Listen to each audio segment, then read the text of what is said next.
Kailangan muna magpalamig. Nakakahalata na asawa ko eh. Paano nakakahalata? Yung pag-uwi ko lagi ng gabi. At saka nagrereklamo na siya sa ibinibigay kong sahod. Naubusan na nga ako ng dahilan eh. Bakit kasi hindi mo papayagang umuwi ang asawa at anak mo sa probinsya? Para libre na tayo. Dapat nga eh, uuwi na sila eh. Kaso biglang nagbago yung isip. Parang nasulsulan nung tiyahin niya eh. Yun ba yung nagpalaki sa asawa mo? Oo, yun nga. Hindi ko nga rin makasundo yung matandang yun. Kung makatingin eh, lagi na lang parang hinuhusgahan yung buong pagkatao ko eh. Kahit kailan talaga kontrabida yung tiyahin ng asawa mo na yan? Oo nga eh. Di bale, huwag ka mag-alala. Hindi na rin naman magtatagal yun sa mundo eh. Eh di ba sabi mo nga sa akin kahit 60 na malakas pa rin at walang iniindang sakit? Ibig sabihin, magtatagal pa buhay nun. Hindi naman nakaimik si Harold. Si Aiza naman ay bakas ang pagkainis sa mukha. Maya-maya, nagpaalam na rin si Harold sa babae. Ano yan? Ilang araw tayong hindi magkikita niyan. Baka abutin ng ilang linggo eh. Ha? Ganun katagal? Huwag kang mag-alala. Kahit hindi tayo magkikita eh, padadalan pa rin kita ng pera na panggastos. Oh, tingin mo sa akin pera lang mahalaga? Alam ko naman na ako ang mahalaga. Kaya nga mahal na mahal kita eh. Kapag naman nawala yung pagdududa ng asawa ko eh, madalas na naman yung pagkikita natin eh. Ayaw mo pa kasing iwalay yan eh. Alam mo naman na hindi ganun kadali yun. May mga anak kami. Ayokong lumaki sila na hindi buo ang pamilya namin. Alam mo naman na produkto rin ako ng broken family, di ba? Ayokong maranasan yun ng mga anak ko. Okay, naiintindihan kita. Hindi naman kita pipilitin na iwanan yung pamilya mo kung ayaw mo eh. Pero hanggang kailan tayo ganito? Eh kung talagang mahal mo ko, maintindihan mo yung sitwasyon ko. Mahal naman kita eh. Pero gusto ko rin naman na maging legal yung relasyon natin. Ayoko ng ganito na patago-tago yung pagkikita natin. Please naman, huwag ka munang makisabay sa problema ko, okay? Problema rin ba ang tingin mo sa akin? Siyempre hindi. Ang sa akin lang eh, wag muna natin pag-usapan yung gusto mong mangyari. Alam mo naman na dito lang ako nakakapag-relax eh. Okay, pasensya ka na. Pero sana dumating yung araw na mapag-uusapan din natin yung tungkol sa atin ha.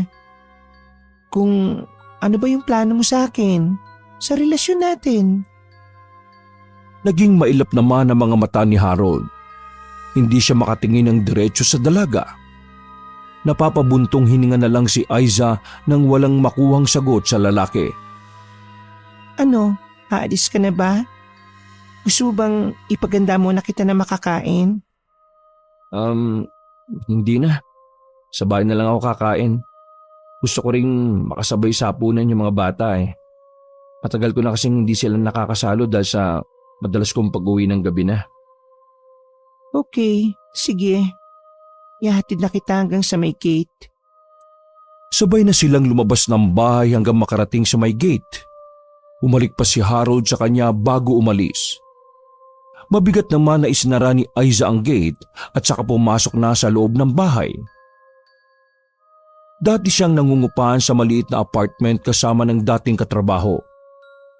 Pero nang makilala niya si Harold, itinira siya sa apartment na yon at ito ang nagbabayad sa buwan ng renta at maging sa tubig at kuryente. Siya naman mas pinili na umalis na sa dating trabaho para makaiwas sa tsismis. Sa iisang kumpanya lang kasi sila dati pumapasok ni Harold. Maghanap na lang kaya ako ng trabaho ulit. Hindi ko na lang ipapaalam kay Harold. Kesa naman na maghintay lang ako sa kanya dito. Tsaka habang tumatagal, palitan ng palitang ibinibigay niya sa akin eh. Halos sumasapat na lang sa gastusin dito sa bahay. Wala na akong mabili para sa mga gusto kong bilhin. Tama. Maghahanap na lang ako ng trabaho. Sumilay sa kanyang labi ang sangiti sa naisip na plano. Kinabukasan, maagang gumising si Aiza. Habang nagkakape, tinawagan niya ang mga dating katrabaho. Tinanong niya ang mga yon kung may alam na maaring pasukan. Iisa lang ang sagot nila. Tatawagan siya oras na may bakante. Dahil sa pagkainip, minabuti niyang pumunta na lang sa mall na malapit sa tinitirhan niya. Kesa isipin lang niya ng isipin ang kalagayan nila ni Harold. Habang nakaupo sa harap ng food court, nakatungo siya habang nagsi-cellphone. Mula sa gilid ng kanyang mga mata, nakita niyang may umupo sa tabi niya. Sisitahin na sana niya ito nang matigilan nang mapagsino ang nakangising lalaki sa kanya. Ikaw? Anong kailangan mo? Bakit nandito ka? Hey, isa-isa lang yung tanong. Huwag kang tumawa, no? Wala naman nakakatawa. Hanggang ngayon ba'y mainit pa rin ang dugo mo sa akin? Akala ko pa naman matutuwa ka kapag nagkita tayo. Sino ba matutuwa sa'yo, ha? Tsaka na nga. Oo, teka. Huwag ka munang umalis. Ngayon lang tayo nagkita lalayasan mo pa ako. Huminga muna ng malalim si Aiza bago muling umupo. Iwinaksi rin niya ang kamay ng lalaki na nun lang niya napansin na nakahawak sa kanya. Ano kasi kailangan mo? Sabihin mo na, kailangan ko na rin umalis, no? Ba't nagmamadali kang umuwi? Meron bang naghihintay sa pag-uwi mo? Ha? Oo. Meron nang naghihintay sa akin. Talaga? Nahuli na pala ako? Sasabi mo? Ang totoo matagal na kitang hinahanap Oh, bakit naman? May atraso ba ako sa'yo para hanapin mo? Wala kang atraso sa akin. Ako nga yung malaki yung kasalanan sa iyo Kung ang tinutukoy mo yung nangyari dati, kalimutan mo na yon. Kinalimutan ko na nga Huwag mo nang ipaalala. Ibig ko bang sabihin pinapatawad mo na ako? Hindi umimik si Aiza. Nanatili lang siyang nakatitig sa kaharap. Parang bigla kasi siyang naguluhan. Kinapa niya sa kanyang dibdib kung napatawad na ba niya ang lalaki sa ginawa nito sa kanya dati. Pasensya na ha. Kailangan ko na talagang umalis. Oo, teka. Huwag ka munang umalis. Mag-usap muna tayo. Sinabi ko naman sa'yo diba na kailangan ko nang umalis? May gagawin pa kasi ako Nagmamadali ng tumayo si Aiza at walang lingon-lingon na umalis. Malayo na ang nalalakad niya nang bigla siyang lumingon. Nakatayo pa rin si Dexter at nakasunod ang tingin sa kanya. Lalo pa niyang binilisan ang paglalakad hanggang makauwi na siya sa inuupahang apartment.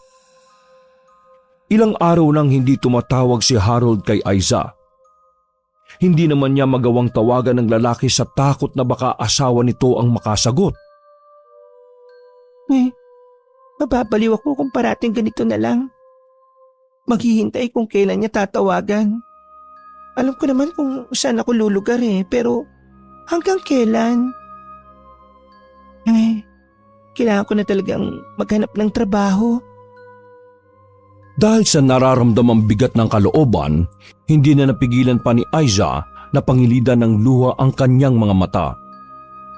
Magdamag din siyang hindi nakatulog sa kakaisip sa sitwasyong kinasusuungan. Okay, hindi ako papayag na ganituin lang niya ako. Ang laki ng sakripisyo ko sa kanya tapos mas binibigyan pa niya ng halaga yung pamilya niya. Pwes, makikita niya kung sino ako. Hindi ako papayag na baliwalain lang niya, no? Kinabukasan, maagang gumayak si Aiza. Nagsuot siya ng pinakaseksing bestida na isinusuot lang niya tuwing lumalabas sila ni Harold. Todo makeup rin siya at mamahaling pabango rin na bigay ng lalaki ang kanyang pinangwisik sa katawan. Umaapaw sa kaseksihan at pabango ang aura niya nang umalis. Nagulat pa si Harold nang makita siya sa labas ng gate ng mga ito. Binalot din ng matinding takot ang lalaki. Anong ginagawa mo dito? Di ba nag-usap na tayo? Namimiss na kasi kita eh. Ilang araw na tayo hindi nakikita. Mabuti pa, umalis ka na. Baka biglang lumabas yung asawa ko, mahuli pa tayo eh. Ako na lang ang pupunta sa apartment mo, okay? Pinagtatabuyan mo na ba ako? Kararating ko lang ah. Pwede ba? Huwag kang gumawa ng iskandalo dito. Umalis ka na. Eh kung ayaw ko, Kung hindi ka pa aalis, puputulin ko na yung perang binibigay ko sa'yo. Napatda naman si Aiza sa narinig na pagbabanta ng lalaki sa kanya. Sandali siyang napatulala at pilit nilalabanan ang nararamdaman. talaga bang gagawin mo yan? Pagkatapos ng lahat? Kasalanan mo naman eh. Basta ka na lang pumunta dito. Kung kasapin ko kaya yung asawa mo ngayon, anong gagawin mo? Akala mo kung sino kang matapang ah. Isa't kalahati ka rin namang duwag.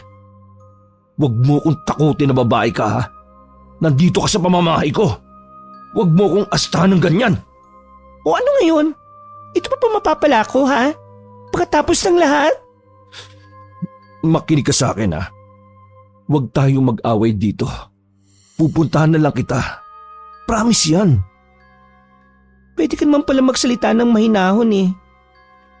Pasensya ka na mahal. Sige na. Nakikiusap ako. Umalis ka na, okay? Okay sige, aalis na ako. Siguraduhin mo lang na pupunta ka sa bahay ha. Mabilis na tumango si Harold. Paalis na si Aiza nang marinig nila ang pagtawag ng asawa nito. Natataranta naman na halos ipagtulakan na ni Harold ang dalaga at saka nito isinara ang gate. Si Aiza naman ay nanlulumong lumakad palayo. Sa lalim ng iniisip, hindi na niya namalaya na nakasunod pala sa kanya si Dexter. Bigla na lang humarang sa daraanan niya ang lalaki. Naman, sinusundan mo ba ako ha? Hindi ah. May pinuntahan lang ako dito na malapit. Tapos nakita nga kita na tulalang naglalakad. Ang ganda mo ngayon ha. Pero bakit nakasimangot ka? Huwag mong sabihin na hindi ka sinipot ng kadate mo. Parang ganun na nga. Baka gusto mo tayo na lang ang lumabas. Sa tingin mo papayag ako ha? Biro lang naman yon. Ano, uwi ka na ba? Gusto mo ihatid na lang kita sa inyo? Pwede bang tantanan mo na lang ako? Lalo mo lang sinisira ang araw ko eh. Oo. Mukhang galit ka pa rin sa akin dahil sa nagawa ko nun. Oo, tama ka. Galit pa rin ako hanggang ngayon sa'yo. Ano, masaya ka na? Hindi ko naman sinasadya yung nangyari nun eh. Hindi ko rin naman gusto yung nangyari. Tapos na yon. Huwag mo nang ungkatin pa. Hahakbang na sana si Aiza nang pigilan siya ng lalaki. Sandaling nagkatitigan sila bago iniiwas ng dalaga ang paningin. Yan mo na sana makabawi sa'yo. Kahit anong gawin ko, mapatawad mo lang ako. Talaga lang ha? Pwes, layuan mo na ako. Ayaw na kita makita kahit kailan no? Pagkasabi ng mga katagang yon, mabilis nang lumayo si Aiza sa lugar na yon. Pagdating sa tinutuluyang apartment, bumuhos muli ang mga luha niya. Ilang araw din siyang nagkulong at walang ginawa kundi lunurin ang sarili sa alak. Para siyang batang walang tigil sa pag-iyak. Pakiramdam niya, siya na ang pinakamiserable ang kalagayan. Kinabukasan, kahit parang minamartilyo ang ulo, pinilit niya pa rin bumangon. Desidido na siyang maghanap ng trabaho. Swerte naman na natanggap siya sa isang hotel resort bilang receptionist dahil sa rekomendasyon ng isang kaibigan. Isang linggo na siyang nagtatrabaho doon nang biglang sumulpot si Harold sa tinutuluyan. Oh, Buhay ka pa pala. Mahal, pasensya ka na kung ngayon lang ako nakadalaw. Nagka-problema kasi sa bahay eh. Kaya kinalimutan mo na ako. Hindi naman sa ganun. Teka nga lang. Saan ka nga pala nagpunta? Kanina pa ako naghihintay sa iyo eh. Ba't ganyan ang ayos mo? Galing ako sa trabaho. Trabaho? Di ba nag-usap na tayo na hindi ka na magtatrabaho? Sa tingin mo, kung hindi ako magtatrabaho, saan ako kukuha ng panggastos ko? Bayad dito sa apartment, sa ilaw, tubig, pagkain ko pa. Ikaw tong basta ka na lang hindi nagparamdam ng ilang linggo? Sorry na mahal. Hindi ko naman ginusto na hindi ka mapuntahan dito eh. Sabi ko nga nagka-problema sa bahay. Sige na, huwag ka mag-alala. Babawi ako sa'yo. Tingnan mo, may mga dala nga ako para sa'yo eh. Inakay ni Harold ang dalaga papunta sa kusina. Naroon ang mga pinamili nito para sa dalaga. Naglabas din ito ng lilibuhing papel at iniabot ito sa kanya. Hindi na napigilan ni Aiza ang ngiti sa labi. Batid agad ni Harold na bati na sila nito. Habang naghahapunan, panay ang kanilang kwentuhan. Naayos mo na ba yung problemang sinasabi mo? Ha? Oo, okay na. Wala na yung tiyahin ng asawa ko sa bahay eh. Wala na magsusulsul sa asawa ko. Yung matanda lang naman ang problema ko eh. Pakiramdam ko kasi, laging binabantayan yung galaw ko. Lagi pang nakasumbong sa asawa ko. Mabuti naman. Di, madalas ka nang pupunta dito. Oo naman. Basta huwag ka nang babalik sa trabaho mo ha. Gusto ko dito ka lang. Hintayin mo lang ako at bahala na ako sa lahat. Isayang naman yung trabaho ko. Ang laki pa naman ng sahod. Huwag ka na nga manghinayang sa kita mo. Kaya ko namang ibigay ang lahat ng pangangailangan mo eh. Sinang-ayunan na lang ni Aiza ang lalaki. Tsak naman kasing hindi siya mananalo dito kung makikipagtalo pa siya. Nang sumunod na araw, madalas ngang dumalaw sa kanya si Harold. Pagkagaling sa trabaho, sa inuupahang apartment na niya ito tumuloy. Baka naman makahalata na naman yung asawa mo ah. Lagi ka na lang nandito eh. Di yun. Abala yun sa pag-aasikaso sa mga anak namin. Tsaka, lagi kong dinadahilan na overtime ako sa trabaho. Buti naniniwala naman siya sa'yo. Kahit hindi pa siya maniwala, wala na siya magagawa pa, no? Yumakap ng maigpit sa kanya si Harold. Ang kanilang lambingan ay nauwi sa mainit na tagpo. Nang mga sumunod na araw, nagpaalam si Harold na hindi makakapunta sa kanya dahil masama ang pakiramdam. Hindi rin umano ito makakapasok sa trabaho. Habang nagwawalis nga sa tapat ng inuupahang apartment, bigla na lang sumulpot si Dexter sa kanyang harapan. Oh, man, huwag mo sabihin na may pinuntahan ka na naman malapit dito sa amin. Ang totoo niyan ikaw talaga ang sadya ko. Ilang araw na kitang minamatyagan eh. Di lang ako makalapit dahil sa lalaking yon. Ganun ba? Gusto mo bang tumawag ako ng pulis ha? Di sige. Para mabuking ka ng misis ng jowa mo. Sa tingin mo sino ang mas nakakaya? Ako, kaya ko mag-alibay na may pinuntahan lang akong kaibigang malapit dito. Ikaw, anong ikakatwiran mo sa pakikiapid sa asawa ng iba, ha? Kasi kailangan mo. Bakit ayaw mo akong tantanan? Gusto mo bang patawarin kita sa ginawa mong panloloko noon? O sige, pinapatawad na kita. Siguro tatantanan mo na ako, no? Hindi lang yun ang gusto ko. Ano pa? Gusto ko makipagbalikan ka rin sa akin. Ano? Napapaliw ka na ba? May asawa ka ng tao, no? Ano?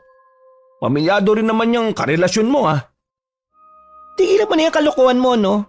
Hindi ako nakikipagrelasyon ulit sa'yo. Kung tutuusin kasalanan mo rin naman Kung di mo ako niloko noon, di sana hindi ako masasadlak sa ganitong sitwasyon. Kaya nga gusto kong bumawi sa'yo Ikaw talaga mahal ko hindi yung babaeng pinakasalan ko.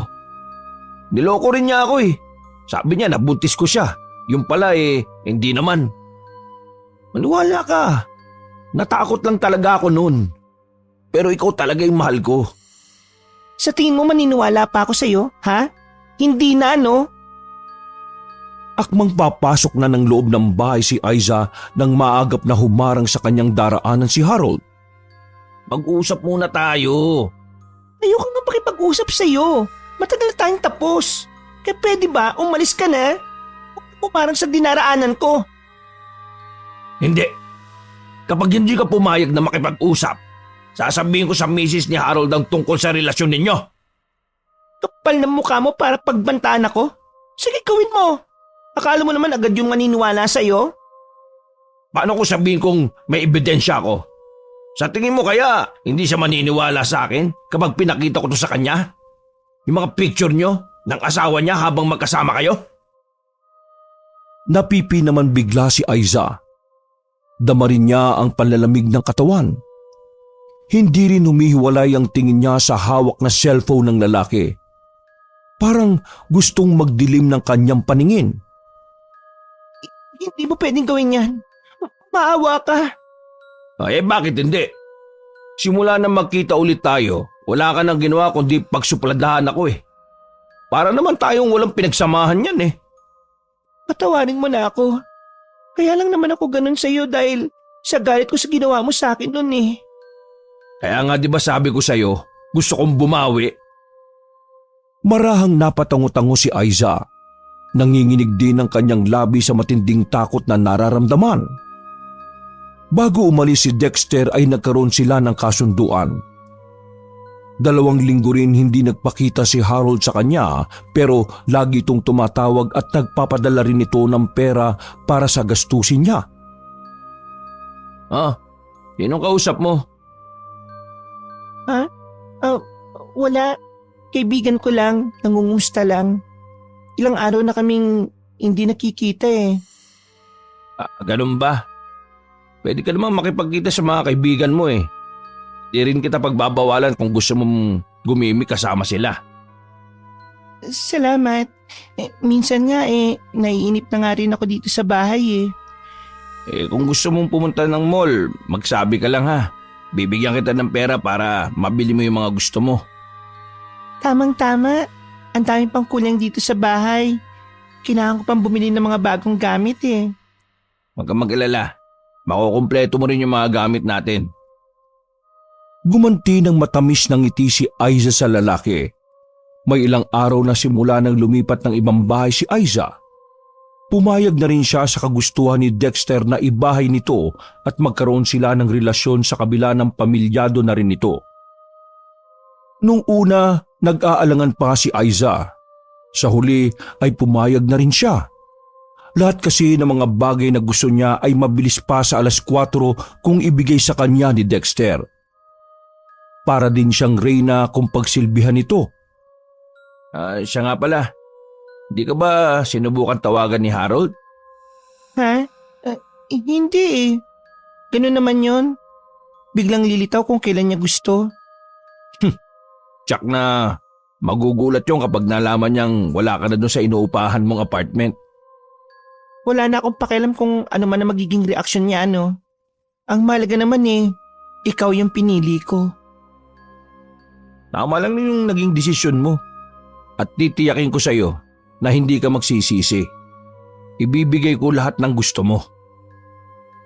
Abot tenga naman ang naging ngiti ni Aiza sa mga pangako ng lalaki sa kanya. Kinahapunan, umalis na rin si Dexter. Katulad kasi ni Harold ay pamilyadong tao na rin ito at may isang anak na sa kasalukuyan. Dati silang magnobyo nito. Pero dahil sa kababayaan nito, nabuntis nito ang kababata na siyang dahilan para mapilitan itong pakasalan. Sa kabila na siya ang mahal ng lalaki, kaya ganun na lang ang galit niya rito.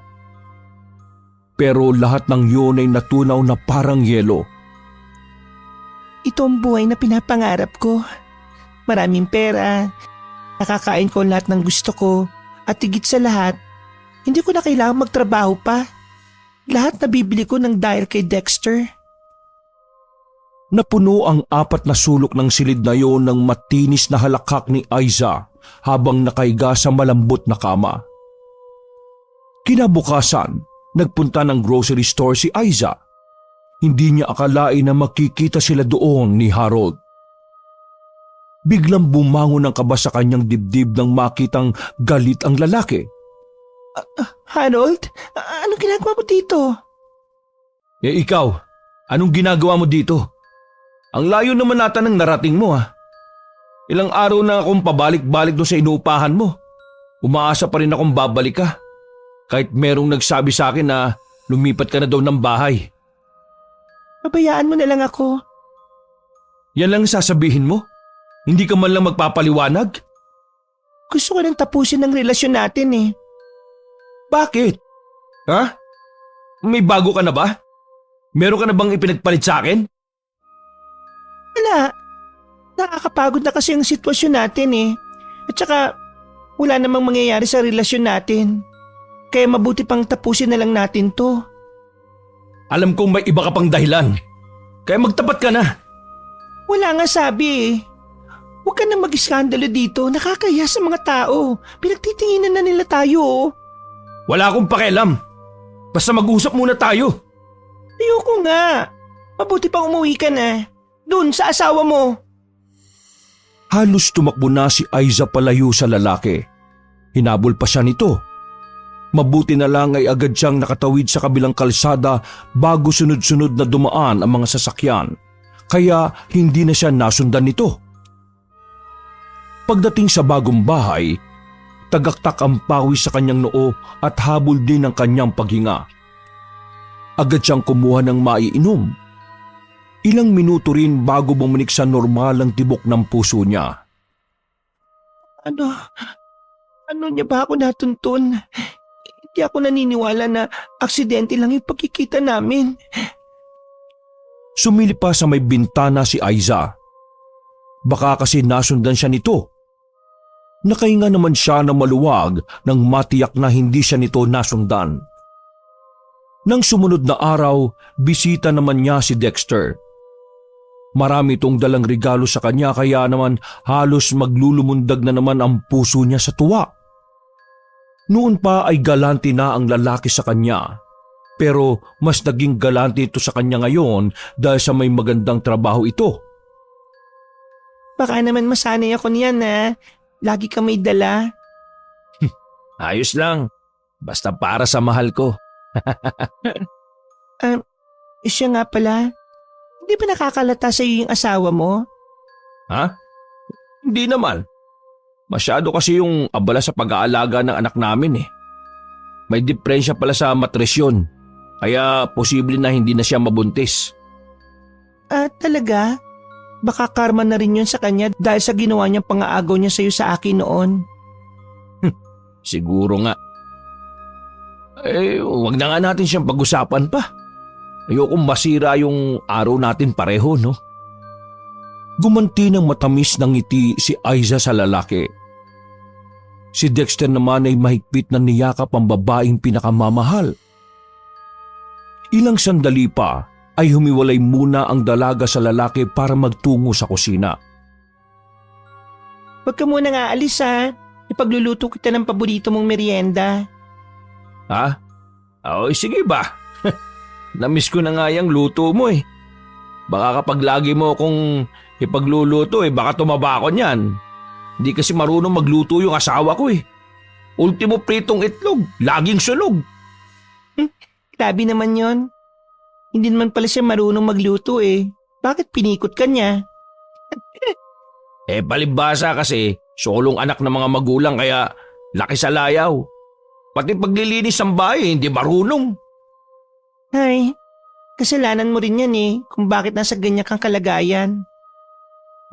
Alam ko naman yun. Kaya nga, sobra na akong nagsisisi. Ikaw talaga ang mahal ko At mamahalin habang buhay. Oo, talaga? Kaya mo bang iwan ng asawa at anak mo para sa akin? Oo naman Lahat gagawin ko, makasama ka lang. Kung kinakailangan kong iwan sila, gagawin ko yun para sa'yo. Napatitig si Aiza sa lalaki. Parang hindi niya kasi mapaniwalaan na gagawin nito yun para sa kanya. Ay nako, mabuti pa tulungan mo na lang ako maghiwa ng mga Ricardo. Lumapit naman si Dexter sa kanya at kumuha ng isa pang kutsilyo. Sinimulan na rin ito ang pagbabalat ng sibuyas. Panaka-naka itong sumusulyap sa kanya na napapabuntong hininga pa. Di ka ba naniniwala sa akin? Naniniwala naman ako na lahat ay gagawin mo para sa akin. Pero hindi ko alam kung talagang kaya mong iwan ang pamilya mo para sa akin. Gagawin ko talaga yun, no? Sabihin mo lang.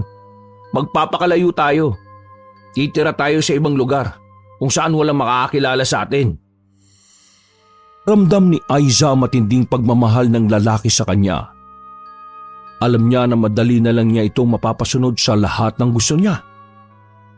O sige, planuin natin maigi yan. Hindi naman kasi basta-basta yung sinasabi mo eh. Alalahanin mo, masyado pang bata ang anak ninyo. Oo. Hindi ko naman kakalimutan yung pagiging ama ko sa anak namin eh. Hindi ko na lang kasi gusto na magkasama kami sa iisang bubong. Pagkatapos, binago na nila ang kanilang usapan. Tungkol naman sa kanilang mga sarili. Bago umalis si Dexter, marami itong ibinilin sa kanya. Araw-araw din tumatawag sa kanya si Dexter para kumustahin siya. Ramdam niya ang pagkahumaling nito sa kanya na labis niyang ikinatutuwa. Nang hapong yon, nagpasabi si Dexter na dadaan muna sa bahay niya bago umuwi. Bagya pa siyang nagulat na makarinig ng sunod-sunod na katok sa may pintuan. Nagtataka naman na lumapit siya doon. Napasulyap pa siya sa orasan sa may dingding. Lalong nangunot ang kanyang noo dahil masyado pang maaga para sa pagdating ni Dexter. Huli na para isara muli ang dahon ng pinto. Nakatayo sa harapan niya si Harold. Ano mong nalaman ng bahay ko? Sa tingin mo habang buhay mo ako mapagtataguan? Ha? Sabi na nga ba eh, may bago ka ng lalaki. E ano ngayon? Kasalanan mo rin naman eh kung bakit ako naghanap ng iba.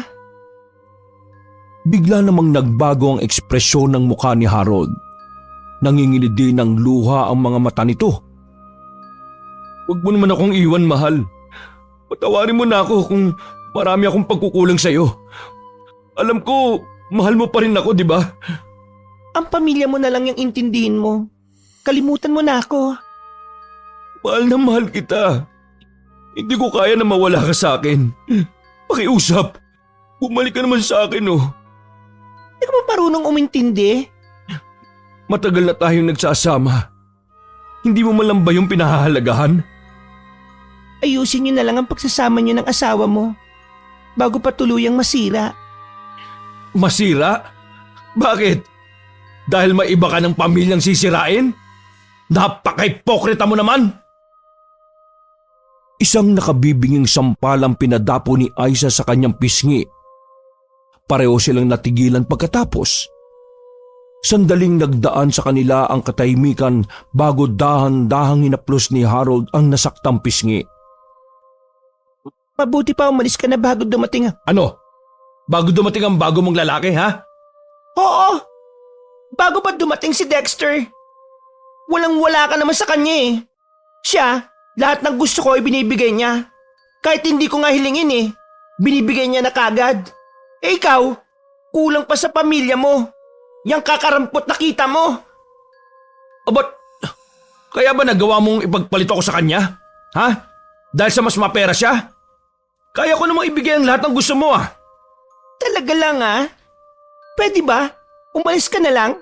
Baka kung ano pang gawin sa'yo ni Dexter eh kapag naabutan ka niya dito. Mabuti nga magpang-abot kami dito. Para makapag-usap kami ng lalaki sa lalaki. Hindi ako papayag na basta mo na lang akong ipagpapalit ng ganon. Hindi kita basta isusuko, no? Napapahinga na lang ng malalim si Aiza. Bakas din sa kanya ang labis na pag-aalala. Patingin-tingin din siya sa labas. Nakikiusap naman ako sa'yo. Huwag ka na magulo dito. Isipin mo naman ako kung talagang mahal mo ko. Hindi mo ko bibigyan ng kahiyan sa mga kapitbahay ko. Kaya nga gusto kong makaharap ang lalaking yun eh. Dahil wala akong balak na isuko ka sa kanya. Ganun kita kamahal. At patutunayan ko yun sa'yo. Dahil tabi-tabi lang ang mga bahay doon at dahil na rin sa may kalakasan ng kanilang pag-uusap, nakakakuha na sila ng atensyon sa mga ito. Nahihiya? Pinagtitinginan na tayo ng mga kapitbahay ko. Wala akong pakialam. Ba't ko iintindi nang iisipin nila? Parang gusto nang maiyak ni Aiza ng mga sandaling yon. Dala ng bugso ng damdamin, ipinagtutulakan na niya paalis ang lalaki. Ngunit hindi man lang ito natinag sa kinatatayuan nito. Alis ka na sabi. Wala na akong nikatiting na pagmamahal sa'yo. Hindi ako naniniwala. Akmang magsasalita pa sana si Aiza nang manlaki ang mga mata. Palapit kasi sa kanila si Dexter. Madilim ang anyo nito habang nakatingin kay Harold. Bago pa makahuma si Harold, binigwasan na ito ng suntok ng bagong dating na lalaki. Nahintatakutan naman na napasigaw na lang si Aiza habang tutop ang sariling bibig. Gumanti naman ng suntok si Harold kay Dexter. Nagpambuno ang dalawa. Walang gustong magpatalo sa mga ito. Humingi na ng tulong si Aiza sa mga nakikiusyosong kapitbahay. Agad namang pinaghiwalay ang dalawa na patuloy sa pagbabatuhan ng matatalim na tingin. Hayop ka! Wala ka na bang makuha ang babae, ha? Pati pag-aari ng iba ay naagaw mo? Una kami nagkakilala ni Aiza, no? Bago ka pa dumating sa buhay niya. Kaya wala kang karapatan sa kanya. Eh ano kung nauna mo siyang nakilala? Matagal na yon.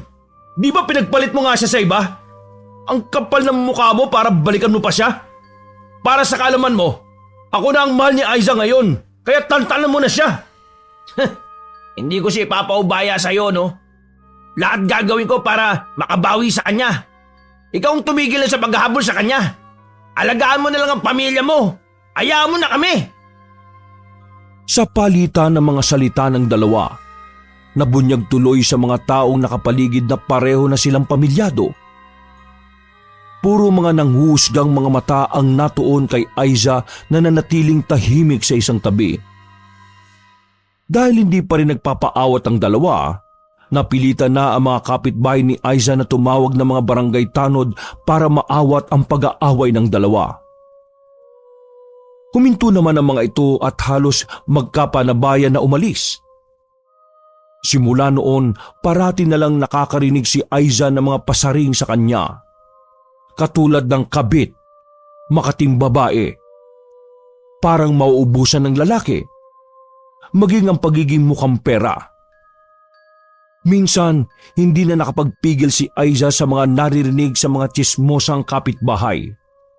Sinagot na niya ang mga ito. Oo na, kabit na ako. Naninira ako ng isang masayang pamilya. Ano, masaya na kayo? Salot na ako? At least ako, hindi katulad niyong mga tsismosang walang magawa dahil puro inggit ang nasa katawan. Di ba totoo? Palibasa kasi kayo, wala man lang makagusto. Umani naman na matatalim na sulyap si Aiza mula sa kanila. Pero tinitigan din niya ang mga iyon ng masamang tingin bago pumasok sa loob ng bahay. Mga puwisit, buti nga sa inyo, natikman niyo ang makamandag kong dila. Hindi ako papayag na ganyan ninyo lang ako, no? Kinabukasan, maaga pa lang ay bisita na niya si Harold. Halata rito ang hindi pagkatulog ng ilang araw. Magulo rin ang buhok nito at parang ilang araw nang hindi nagpapalit ng damit. Nagulat na lang si Aiza nang bigla itong lumuhod at yumakap sa kanyang binti. Hindi ko kayang mawala ka. Huwag mo kong iwan, mahal. Lahat gagawin ko basta huwag mo lang akong iwanan. Bitiwan mo nga ako. Ano ka ba? Hindi ka pa nakontento sa ginawa mong pang-iiskandalo? Hayan, alam na ng buong mundo na isa akong dating kabit. Ano, masaya ka na? Pwede naman tayong maghanap ng ibang bahay. Yung walang makakakilala sa atin. Paano pamilya mo? Sige nga. Ikaw na rin ang may sabi dati na hindi mo sila pwedeng iwan. Napilitan ng tumayo si Harold habang pinupunasan nito ang mga nagkalat na luha sa pisngi. Hindi naman natiis na paikutin ni Aiza ang mga mata. Napagtanto ko kasi ngayon na mas mahalaga ka sa akin kaysa sa pamilya ko. Hindi ko kayang mawala ka.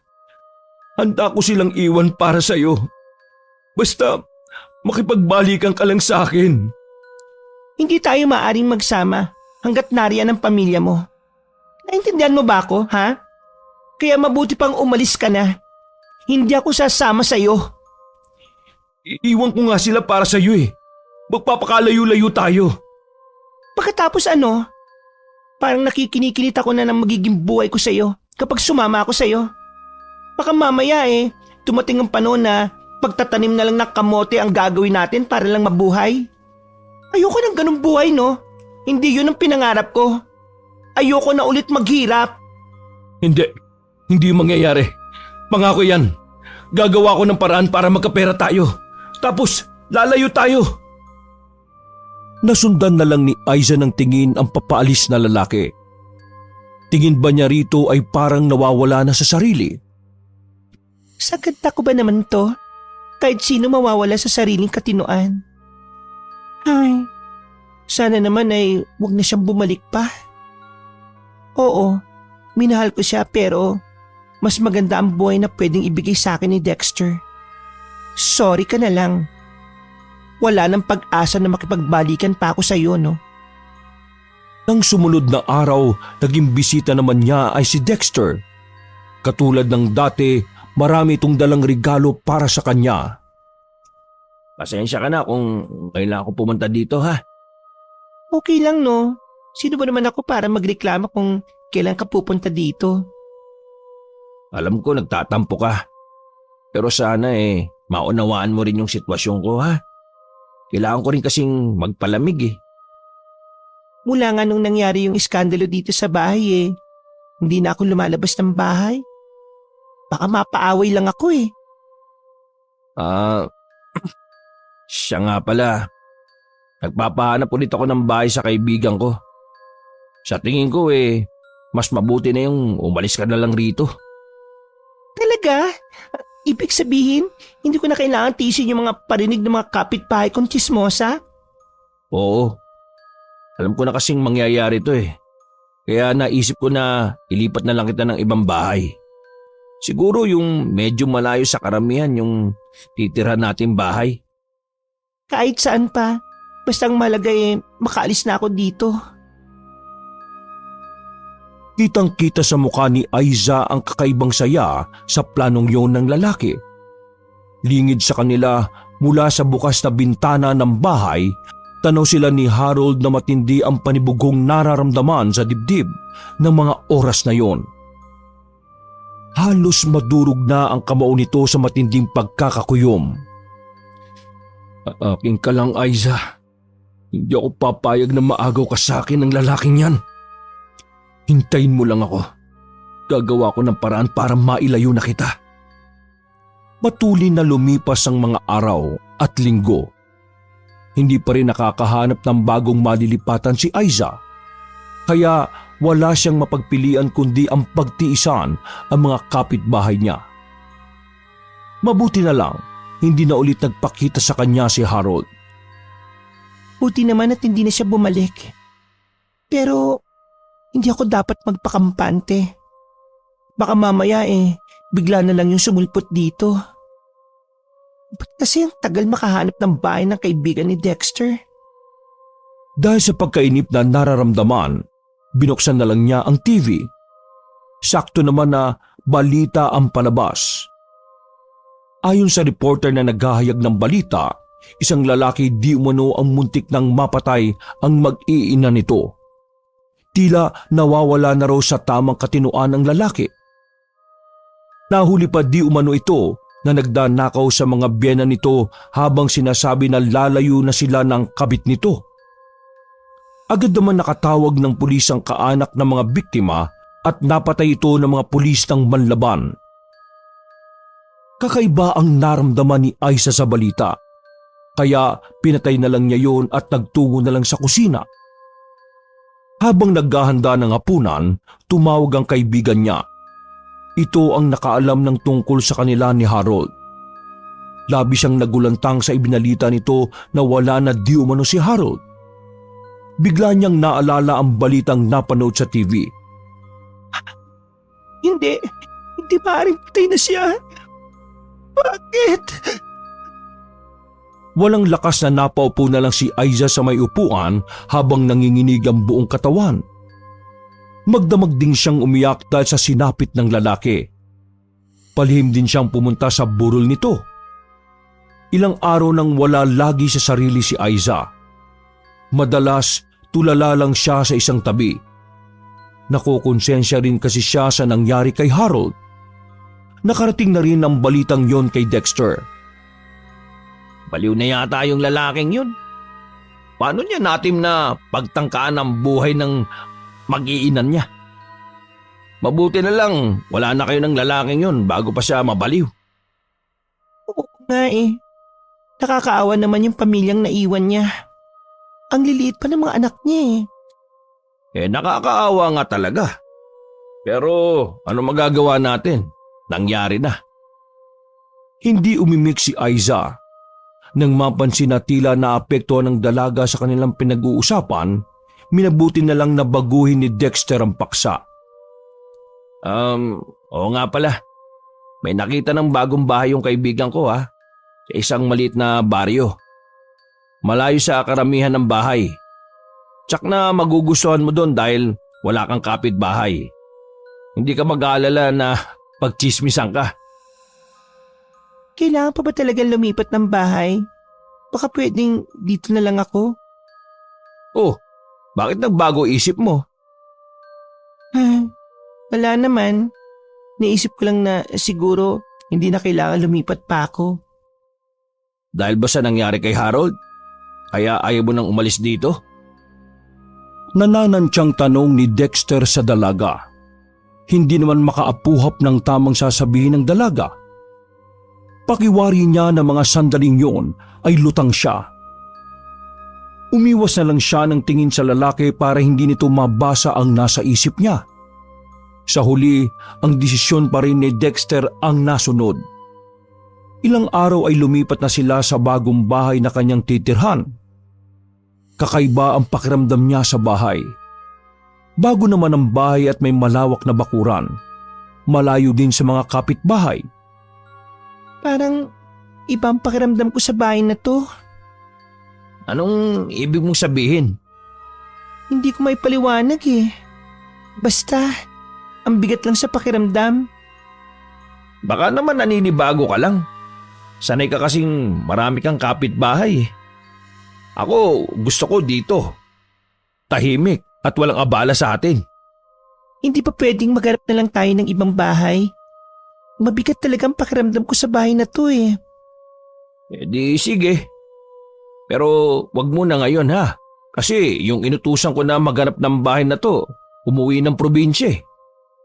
Kahit ako na lang ang maghanap. Di sige. Ikaw ang bahala. Baka ilang araw lang magbago pa yung isip mo at magustuhan mo rin dito tumira. Hindi yung sinagot ni Aiza. Inilibot pa niya ang paningin sa katamtamang laki ng bahay. Tiningnan din niya ang dalawang silid sa bahay na yon at maging ang banyo. Wala naman siyang nakikitang mali o pangit sa bahay. Sadya lang talagang mabigat ang pakiramdam niya sa lugar. Pagtapak pa lang ng mga paa niya sa bakuran, biglang nagtayuan ng mga balahibo niya sa katawan sa hindi maipaliwanag na dahilan. Mabuti na lang 2 gabi siyang sinamahan doon ni Dexter. Tinulungan din siya nitong mag-ayos ng mga gamit nila. Ang ilan ng mga nakakahunag gamit ay hindi na niya inilabas dahil lilipat din naman sila. O paano? Okay ka na ba rito? Kaya mo na mag-isa? Oo naman. Huwag ka mag-alala. Huwag mong kalimutan na lagi mong ilak ang pinto at bintana Huwag ka palang tatawag. Hintay mo ang tawag ko. Tanging pagtangon na lamang ang naging tugon ni Aiza sa lalaki bago ito umalis. Nang maiwang mag-isa, naisipan na lang niyang magligpit ng mga natirang kalat at binuksan niya ang pinto para sana magtapon ng basura. Pero bigla siyang napata sa kinatatayuan. Sa harapan kasi ng pintuan ay naroon ang isang madungis na manika. Hindi na nagdalawang isip na damputin ni Aiza ang manika at isinama yon sa basurang itatapon niya. Sino naman kaya yung nakaiwan ng manika na to? Sobrang pangit naman at nandilimahid sa dumi. Diyan ka nababagay sa basurahan. Matapos may tapo ng mga basura, pabalik na sana si Aiza sa bahay nang matigilan siya sa pagakbang. Pakiramdam niya kasi parang may mga matang nagmamasid sa kanya. Bigla ring umihip ng malakas ang hangin. Napayakap na lamang siya sa sarili at saka nagmamadali ng pumasok. Kinabukasan, maaga siyang nagising kahit puyat. Dumiretso kagad siya sa kusina pero ganun na lang ang gulat niya nang makita ang maruming manika na itinapon niya. Nasa ibabaw yun ng lamesa. Ha? Paano nangyari yun? Itinapon na kita. Nilapitan niya yun at pahablot na kinuha sa ibabaw ng lamesa. Dinala niya yun sa labas at itinapon sa basura. Dama pa rin niya ang pangangatal ng buong katawan sa nararamdamang takot. Kinahapunan, dumaan si Dexter sa bahay. Agad niyang ikinuwento ang tungkol sa manika. Ano bang pinagsasabi mo? Drugs ka ba? Walang nakakatawa sa sinabi ko, no? At hindi ako kailanman gumagamit ng drugs. Okay, sorry naman. Biro lang naman yun eh. Yung tungkol sa manika, baka naman akala mo lang na itapon mo na pero nadala mo pala dito ulit sa loob ng bahay. Hindi pa ipapasok sa loob ng bayang maruming manika na yon. At isa pa, sigurado ako na itinapon ko na yun sa basurahan. Tingin ko, masyado ka lang stress. Ba't hindi ka muna mag-relax? Sino ba naman ang hindi may stress, no? Unang gabi ko pa lang dito may kababalagan na kagad na nangyari. Okay, sige. Ganito na lang. Sasamahan muna kita ngayong gabi. Okay ba yun? Sigurado ka? Paano yung asawa mo? Baka magduda yon. Bakit hindi ka umuwi? Ako nang bahala. Mamaya tatawagan ko siya. Nawala naman ang takot na nararamdaman ni Aiza. Naging panatag na rin siyang kumilos dahil nariyan lang si Dexter. Naulinigan pa niya itong kausap ang asawa at nagdadahilan kung bakit hindi makakauwi ng gabing yun. Habang naghahapunan, napasulyap bigla si Aiza sa may bintana. Mabilis na gumapang sa kanyang katawan ng kilabot. Isang malakas na sigaw ang kumawala sa kanya. Agad naman siyang dinaluhan ni Dexter. Oh, bakit? Anong nangyari? Natataranta na rin si Dexter dahil hindi niya alam ang nangyayari sa babae. Kita kasi sa mukha nito ang matinding takot habang mayroong itinuturo sa labas ng bintana. Nang sundan niya ang itinuturo nito, wala naman siyang nakita na ano paman. Kita ko si Harold. Aguan, nakatayo siya doon. Wala naman ah. Baka guni-guni mo lang yon. Sigurado ako, siya yung nakita ko. Nanlilisik ang mga mata niya na nakatingin sa akin. Galit siya sa akin. Kaya siya nagpapakita. Wala na si Harold. Ano ka ba? Patay na siya. Kaya imposible na magpakita pa siya. Baka minumulto na niya ako. Dahil ipinagpalit ko siya sa iyo. Walang multo ano? Hindi yun totoo. Niyakap pa ni Dexter ang babae para makalma ito. Nanginginig pa ang katawan nito sa matinding takot. Ilang minuto pa ang kanyang pinalipas bago iwan ito sandali para tingnan ang labas ng bahay. Wala naman siyang nakita na tao. Iginala pa niya ang paningin sa buong paligid. Tanging mabining hangin at kadiliman ng gabi ang sumalubong sa kanya. Pinuntahan din niya ang bintana kung saan nakita ni Aiza ang sinasabi nitong multo ni Harold. Pabalik na siya nang mapansin ng mga bakas ng paa. Hindi naman umulan pero may bakas ng putik sa banda roon. Bago pa siya makapag-isip ng konklusyon, muli na namang sumigaw ng malakas si Aiza sa loob ng bahay. Natataranta na namang bumalik siya sa loob ng bahay. Naabutan niyang nakasalampak ang babae sa sahig habang umiiyak. Agad namang lumapit dito si Dexter. Anong nangyari? Ayan na naman ang manika. Nasundan ng tingin ni Dexter ang tinuturo niya. Isang madungis na manika ang nasa sofa at nakaharap sa kanila. Kahit siya ay nakakaramdam ng kilabot sa katawan, para kasing may kakaiba sa titig ng manika sa kanila. Paanong nangyari na nandito sa loob ng bahay ang manika? Sabi ko naman sa iyo nakakaiba ang manikang yan. Itapon mo na ulit yan sa basurahan. Sabi mo nga bumabalik rin ng manikang yan eh. Hayaan na lang muna natin dito. Ha? Ano kaya lang dito? Kita mo nga ang takot ko sa manikang yan Akin na nga yung manikang yan. Oy, bakit? Anong gagawin mo? Hindi tumugon si Aiza sa kanya. Nagmamadali ito na nagtungo sa kusina habang dala ang manika. Kumuha ang dalaga ng gunting at ginupit-gupit ang manika. Yan, agis sa'yo. Tingnan ko lang kung makabalik ka pa. Tinatakot mo pa ako Ayan ang bagay sa'yo. Hindi niya tinigilan ang manika hanggat hindi ito nagkapira-piraso. Si Dexter naman ay nakatayo lang at tahimik na nakatingin sa kanya. Nang makontento na sa kanyang ginawa, tsaka niya yun itinapon sa basurahan. Mabuti pang magpahinga na tayo. Sa tingin mo kaya makakatulog ako ng mahimbing pagkatapos ng mga nangyari? Alam kong mahirap pero hihingi tayo ng tulong sa nakakaalam sa ganitong pangyayari. Ayoko na sa bahay na to. Umalis na lang kasi tayo. Huwag ka mag-alala. Nagpapahanap na ako ulit ng malilipatan mo. Salamat. Kung wala ka sa tabi ko baka masiraan na ako ng bait. Hoy, huwag mong sabihin yan. Huwag kang papatalo sa nararamdaman mo. Malalampasan rin natin to. Baka hindi matahimik si Harold kaya bumabalik siya para gumanti sa akin. Sigurado kung hindi siya. Walang bakas ng paang multo. Ha? Anong ibig mo sabihin? May nakita kasi akong bakas ng paa sa labas ng bintana. Tingin ko may nananakot lang sa'yo. Naisip ko din ngayon na baka siya din yung nagpapasok ng manika dito sa bahay. Yung ba sa palagay mo? Pero iba talaga yung pakiramdam ko sa bahay na to Lalo na ngayon. Basta konting tiis pa. Makakalipat ka rin sa lalong madaling panahon. Lumapit si Dexter sa dalaga. Hinagka nito sa noo bago niyakap ng mahigpit. Kinabukasan, ayaw sana munang umalis ni Dexter dahil nag-aalala sa kanya. Pero walang tigil ang pagtawag ng asawa nito.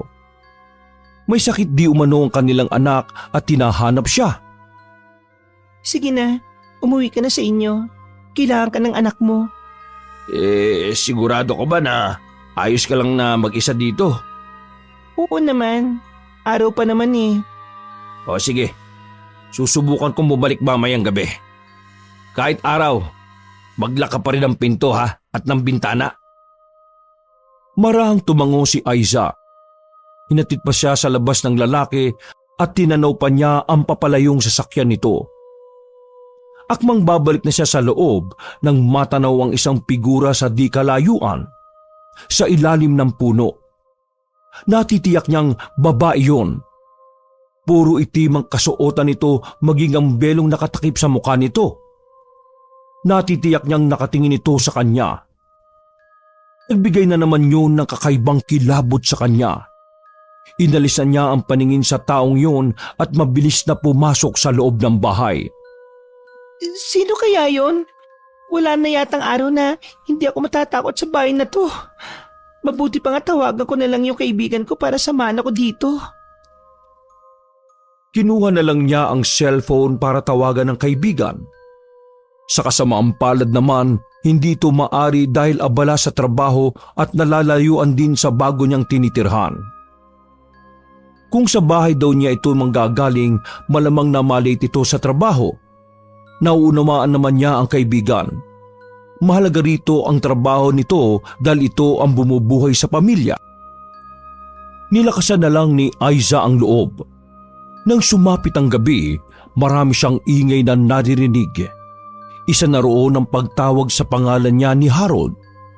Nagtakip na lang siya ng tenga. Anan mo na ako! Para mo nang awa! Wala akong kasalanan sa nangyari sa'yo! Kinuha niya ang kumot at nagtalokbong habang nakabuluktot sa loob noon. Habang nanginginig sa takot, nakarinig siya ng mga yabag na pabalik-balik sa kwarto niya at munting hagik-hik ng tila nagmumula sa isang bata. Buong gabi na halos mabaliw-baliw siya. Nadatnan siya ni Dexter na magulo ang buhok. Nangingitim ang ilalim ng mga mata. Tanda na hindi pagkakatulog. Tulala lamang siya sa isang sulok. Nag-aalala na nilapitan siya ng lalaki. Anong nangyari sa'yo? May nangyari ba habang wala ako rito? Hindi niya ako tinitigilan. Gusto niyang pagbayaran ko ang mga kasalanan ko sa kanya. Ako ang sinisisi niya sa pagkamatay niya. Ano bang sinasabi mo? Si Harold na naman ba? Oo, siya. Wala nang iba. Kahit saan ako magtago, hindi niya ako tinitigilan. Gusto niya siguro akong mabaliw at sumunod sa kanya para magkasama na kami sa kabilang buhay. Huwag mo sabihin yan. Hindi ako papayag na pati ikaw mawala, no? Anong gagawin natin? Natatakot ako. Konti na lang, para na ako mababaliw eh. Biglang tumayo si Aiza at kinuha ang manika. Namilog naman ang mga mata ni Dexter sa gulat. Natitiyak niya kasi na ang manikang yon ay ginupit-gupit nito nung naroon siya. Paano nangyari na nabuo ulit yung manika na yan? Yun nga, hindi ko alam. Ang alam ko lang eh, may buhay ang manikang ito. Tinatakot niya ako lagi. Kinuha ni Dexter ang manika sa kamay niya at nagpunta sa kusina. Naghanap siya ng posporo at gas. Sa ilalim ng lababo niya nakita ang mga hinahanap. Lumabas din siya ng bahay habang naguguluhan na nakasunod sa kanya ang dalaga. Anong gagawin mo?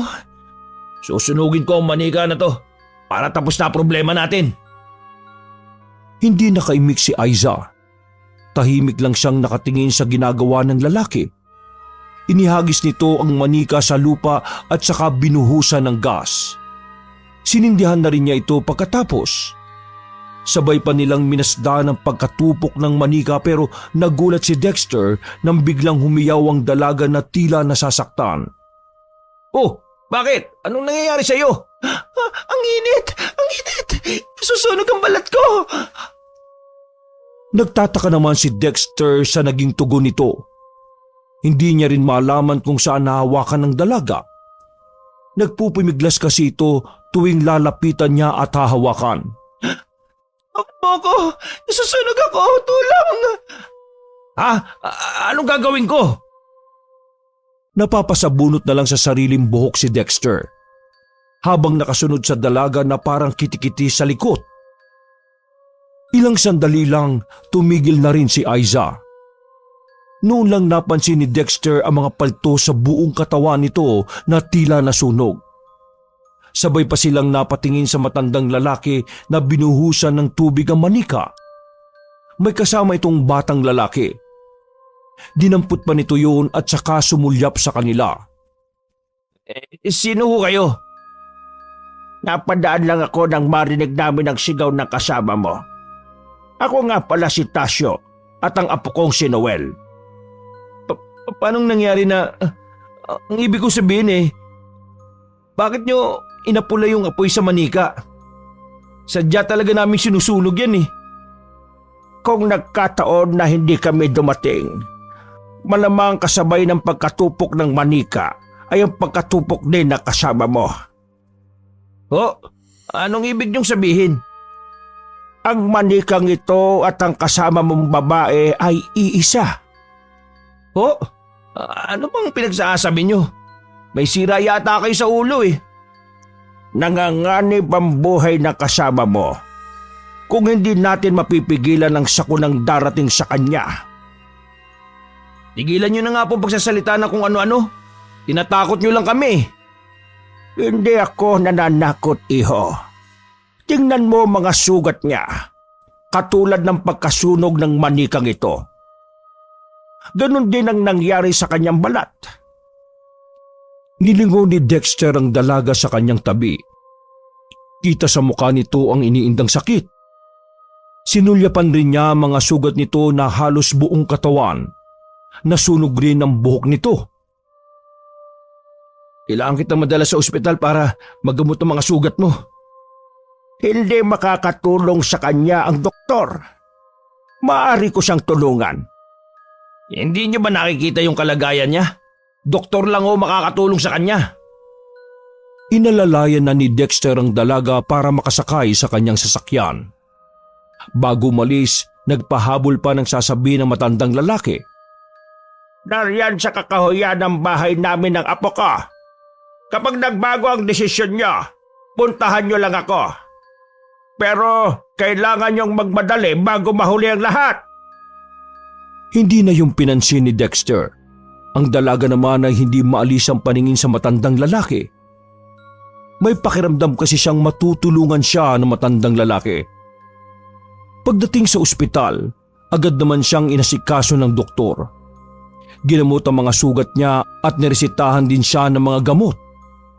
Pinauwi rin sila pagkatapos.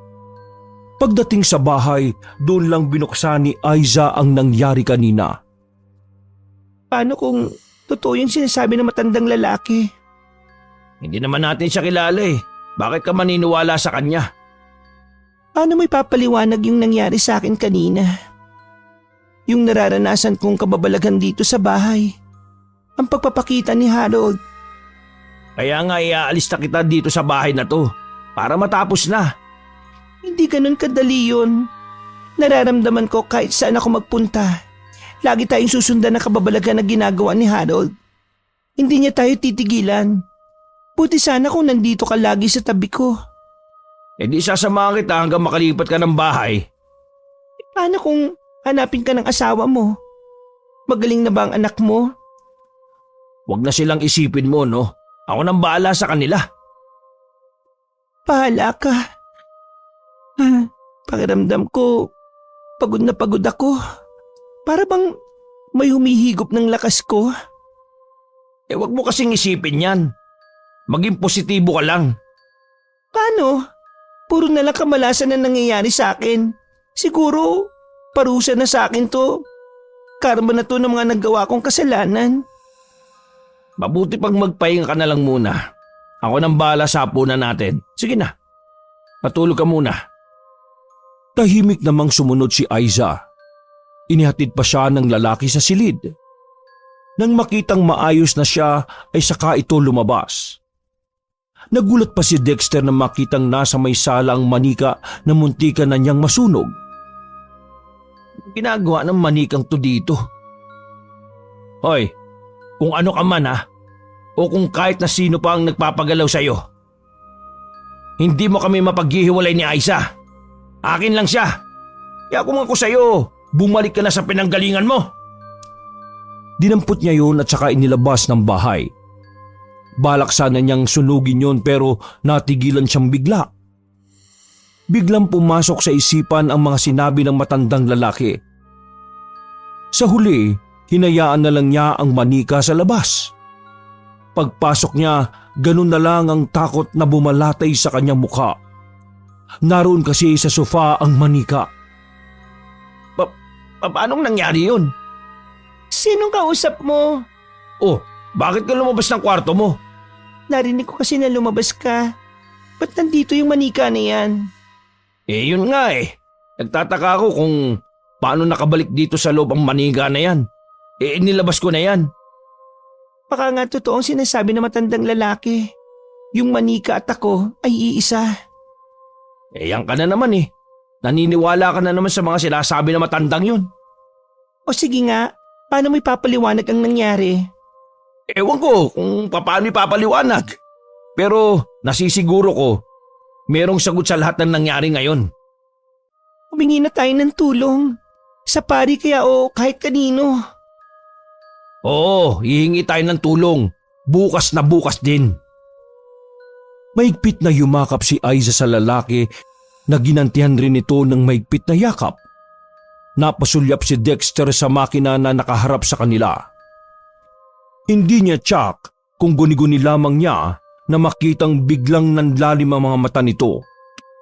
Ipinilig na lang niya ang ulo at pagtingin niyang muli sa manika, wala na yung ekspresyon sa mukha. Sa kalagitnaan ng pamamahinga ng dalawa, nabulabog sila sa ingay sa may sala. Sabay pa silang bumangon. Anong ingay yun? Dito ka lang. Titingnan ko yung mga nangyayari sa labas. Baka mamaya pinasok na tayo na masasamang loob. Nakaramdam naman ng pangamba si Aiza nang lumabas ang lalaki. Tumayo na rin siya at nagpalakad-lakad sa buong silid. Samantala, nalalabasan ni Dexter ang sala na nagkalat ang mga gamit at ilan sa mga ito ay nabasag at nasira. Napasulyap siya sa papuntang kusina. Naririnig niya ang matitinis na hagikik na parang sa bata. May kung ano ring nababasag doon. Dahan-dahan ang ginawa niyang pagakbang. Kulang na lang ay lumabas ang puso niya sa matinding kaba na nararamdaman. Ang manika ay nagkaroon ng buhay. Lahat din ng gamit sa kusina ay nasa sahig at lahat ay basag. Parang ipinako na rin sa kinatatayuan si Dexter nang biglang lumingon sa kanya ang manika. Nanlilisik ang mapupula nitong mga mata. Halos mabuwal siya at paatras na bumalik sa pinanggalingan. Napaigtad na siya nang marinig ang malalakas na tili ni Aiza. Nagkabanggaan pa sila sa may sala nang bigla itong lumabas ng silid. Malis na tayo rito. Nandito si Harold. Papatayin niya tayo. Sa kusina, yung manika, nabuhay! Sabay pa silang napalingon nang makarinig ng papalapit na yabag. Hinawakan ng maigpit ni Dexter ang kamay ng dalaga at hinila na niyang palabas ng bahay. Pasakay na sila ng sasakyan nang maalala na nasa lupa ng bahay ang susi. Sa kakahuyan tayo. Nandun ang bahay ni Mang Tasyo. Ha? Anong gagawin natin doon? Hingi tayo ng tulong. Siya makakatulong sa atin. Napasunod na lang si Dexter sa dalaga nang hilahin siya nito. Ilang minuto rin ang kanilang itinakbo. Mabuti na lang maliwanag ang buwan ng gabing yon, kaya nakikita nila ang daan. Ramdam din nila ang mga yabag na sumusunod sa kanila. Sa pagmamadali, napatid ang paa ni Aiza sa nakausling ugat ng puno. Oh, ayos ka lang ba? Bubuhatin na kita. Mauna ka na sa bahay ni Mang Tasyo. Tsaka mo na lang ako balikan. Hindi maaari, no? Hindi kita pwedeng iwan dito. Bubuhatin na kita. Bago pa siya mapangko ni Dexter, isang nilalang ang bigla nalang lumitaw sa kanila. Isang nilalang ang bigla nalang lumitaw sa kanilang harapan. Isang sigaw ang kumawala kay Aiza. Tila gusto na niyang takasan ng ulirat sa mga nangyayari. Si Harold nakatayo sa harapan nila habang nanlilisik ang mga mata. May dugo pang umago sa ulo nito na pumuno sa buong mukha nito. May binibigkas ito na hindi nila marinig. Lumayo ka, kampo ng dilim! Sa ngalan ng Panginoon na pinakamakapangyarihan sa ibabaw ng lupa! Inuutosan kitang bumalik ka sa pinanggalingan mo! Umungol si Harold na tila nasasaktan habang nakataas sa mga kamay na tila nasisilaw sa hawak na medalyon na matandang lalaki. Umatras yun hanggang mawala sa dilim. Pinulot naman ni Mang Tasyo ang manika sa lupa bago lumapit sa kanila. Alam kong darating ang sandaling ito. Mabuti pang sumama na kayo sa bahay. Nagkatinginan pa ang dalawa bago sumunod sa matandang lalaki. Isang maliit na kubo ang tirahan ni Mang Tasyo at apo nito. Nadatnan nilang mahimbing na natutulog ang bata sa maliit na katre sa sulok. Pwede po bang ipaliwanag niyo yung nangyayari? Naguguluhan kami kung anong klaseng elemento ang kinakaharap namin eh. paano nangyari na nagpapakita pa rin sa amin si Harold patay na siya? Hindi na siya ang dating Harold. Pinapakilos na lamang siya ng kadiliman. Pero bakit? Hindi po namin maintindihan. Isa lang ang nakikita ko. Matindi ang pagnanasa niyang makasama ang babaeng mahal niya. Ginagawa niya ito para tuluyang mabaliw ang kasintahan mo at kitlin nito ang buhay niya. Yun lang kasi ang paraan para magkasama sila sa kabilang mundo. Yun ang kanyang paniniwala. Isang uri ng sumpa mula sa mga sinaunang mangkukulam ang paraan niya. Bihira lamang ang nagtataglay ng ganito. Matagal na panahon na rin ang may gumawa nito. Halos lahat ng may taglay na ganitong kakayahan ay naglaho na sa mundo. Ang huling mangkukulam na kayang makipagtalastasan sa prinsipe ng kadiliman ay mula sa aking angkan. Kung ganun po, ang pamilya niya ay may lahing mangkukulam? Maaaring ang mga ninuno niya. Marahil ay kailangan lang niya madiskubre ang kakayahan niyang yon. Ano po ang dapat namin gawin? Ako na ang bahala, iho. Sa ngayon kailangan muna nating magamot ang kasintahan mo. Sabay pa silang napatingin kay Aiza na kanina pa tahimik na nakikinig sa usapan nila. Nagulat si Dexter at napatitig ng husto sa dalaga. Tinubuan kasi ng mga sugat sa buong katawan ng dalaga. May masangsang din na amoy na lumalabas dito. Mahal, lumalala ang kalagayan mo. Bakit ganito? Ano to? Huwag ka matakot. Tutulungan tayo ni Mang Tasyo. Oo, iha. Ako na ang bahala sa iyo.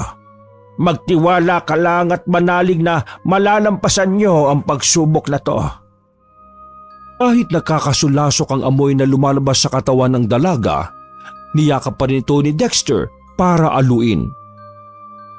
Isang ritual ang ginawa ni Mang Tasyo. Makailang beses din namatay ang mga sinindyang kandila na matandang lalaki. Kahit wala namang hangin, umuusal din ito ng mga salitang Latin. Tila nakikipagbuno ito sa isang nilalang na hindi nila kauri. Makailang beses din nagpakita ang imahe ni Harold sa kanila hanggang inalisan ito ng maskara ni Mang Tasyo. Nakakatakot ang totoo nitong anyo. May 2 sungay ito at mabalahibo ang buong katawan. Sa sobrang takot, nawalan ng malay si Aiza. Ako ang hanapin mo! Tayo ang magtaas! Ibabalik kita sa pinanggalingan mo! Patuloy ang pakikipagtagisan ni Mang Tasyo sa halimaw na nasa kabilang harapan. Sa huli, ang mabuting hangarin pa rin ng matanda ang nagwagi. Patuloy na lumipas ang 1 buwan. Kasalukuyang nasa terminal ng bus sina Dexter at Aiza. Sigurado ka na ba sa plano mo na umuwi na lang sa inyo? Oo, sapat na ang nangyari para mapagtanto ko yung mga mali kong nagawa. Mahalin mo ang pamilya mo higit kanino man, ha? Huwag mo nang sasaktan ulit ang asawa at anak mo. Ako naman, magbabagong buhay na. Oo, nagsisisi na rin ako sa lahat ng mga nagawa kong pagkakamali. Ay, sige, mag-iingat ka sa pupuntahan mo, ha? Sa huling pagkakataon ay niyakap ni Dexter ang babaeng pinakamamahal. Mahirap man pakawalan nito, pero batid nilang yun ang tamang gawin. Sa mga nangyari, isang aral na yun sa kanila na huwag nang muling papasok sa bawal na relasyon. Wakas!